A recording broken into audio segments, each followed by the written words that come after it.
Okay guys, this is my next project. This is a Kubota Zero Turn. Pretty sure it's a commercial unit. It's very, very heavily built. Anyway, there's the motor, and I will show you what the problem is.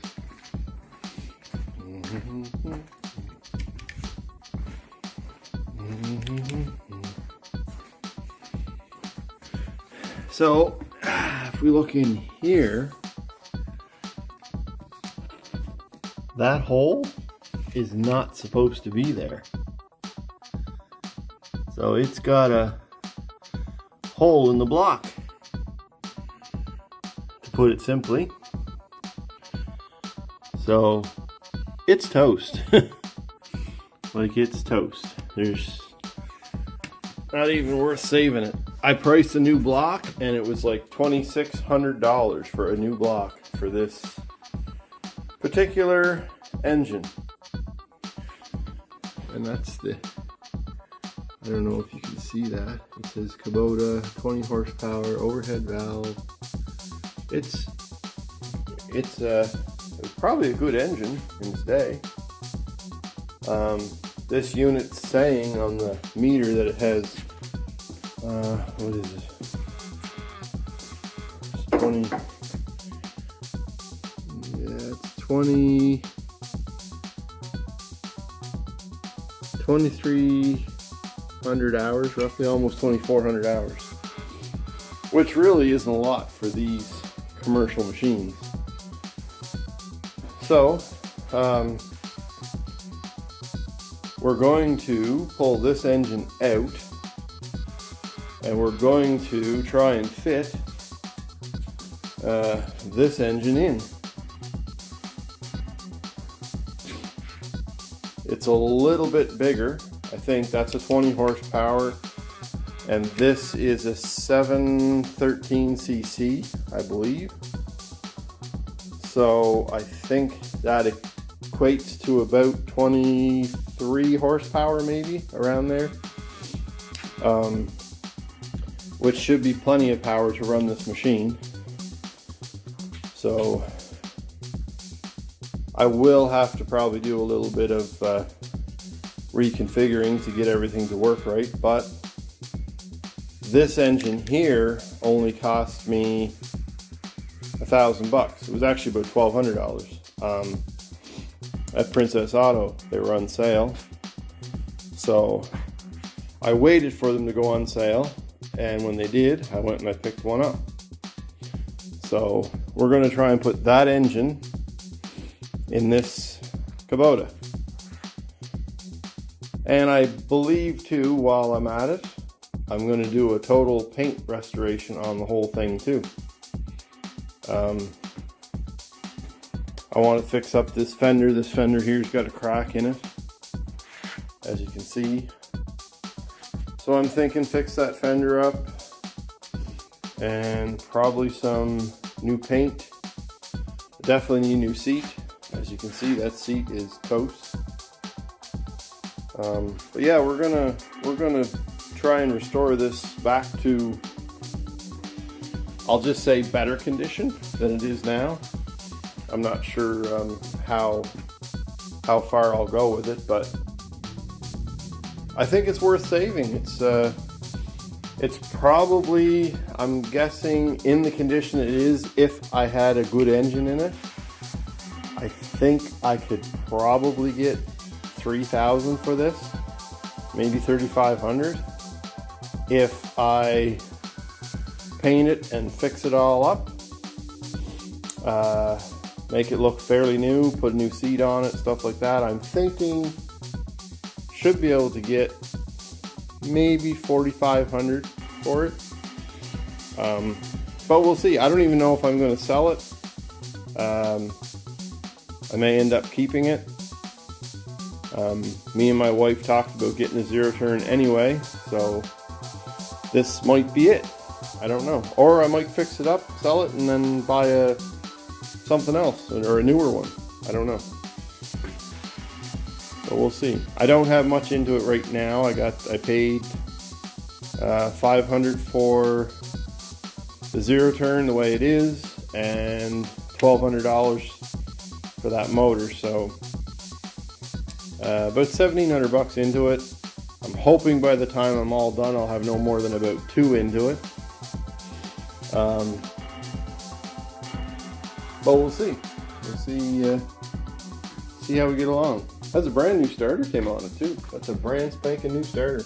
And those aren't cheap, I know, because for the buddy of mine just got one priced for his John Deere 320 garden tractor, just a lawn tractor, and it was like $580 for a starter, which I thought was crazy for a little starter, but anyway, that's what he said they want it for a starter. So, but anyway, yeah, we're gonna see if we can get this thing going again, for hopefully have it ready for the spring. That's what I'm hoping, but there's no big tear because I do have another lawn tractor, so to cut the grass with. But hopefully this one will work really well for us, I hope. But we won't know until we get it going and see if it's all going to work good. So anyway, there we go.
Okay guys, so I got this all taken off. This is banged up, and I don't think it matters because I don't think I'm going to use this.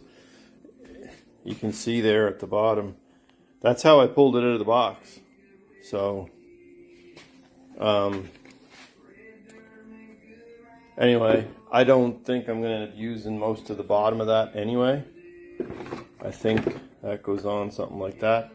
I think this, I may cut this out and then cut it around here and around here. I don't think I'm going to use this bottom half anyway. That way I can still put these top screws in here and here. So that'll still hold that on. But I think that's what I'm going to do. I have to try and figure out how this, I'm going to get all dirty, but that's alright. This was on here. And that's what drives the pump on the Kubota. So I got to figure out a way. I'm going to have to re-drill this, but I got to get that mounted on like that. And that will drive that pump on that and make that machine work. So that's all I got to do is figure out how to, I'll probably have to drill this out. I'm not 100% sure how I'm going to do it yet, but this is the bolt pattern here that I need. This is off of this new engine. This was on here like this. Just like that. So I'm going to have to probably try and offset this in such a way so it's not too close to those other holes, if I can.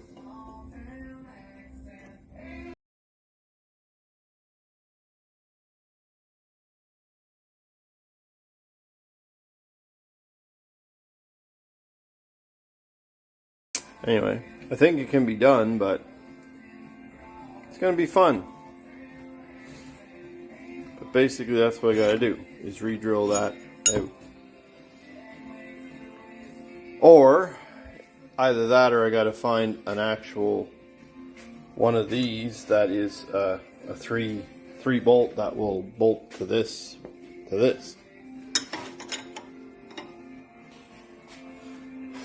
But anyway, we'll see what happens.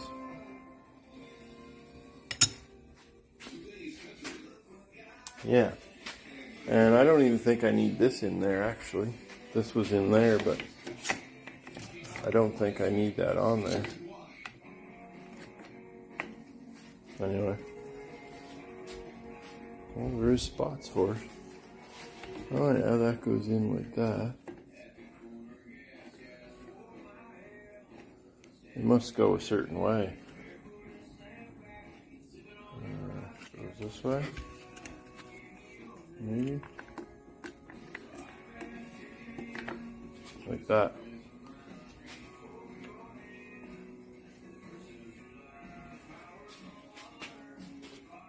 I may or may not put that in, I don't know.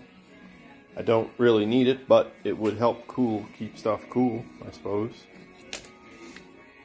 Anyway, we'll hang on to it. For now, we may put that in. But yeah, that's it for today. I'm going to do a little bit of research and see if I can get one of these. I don't know if I might be able to buy something like this at Princess Auto or out at Linkletter Welding and just adapt that so it'll work on that motor. But anyway, I'll have to do some research now, but that's a good start for today. We got motors all pulled out, got that cleaned up a little bit. She's coming along. Alright, that's it for today.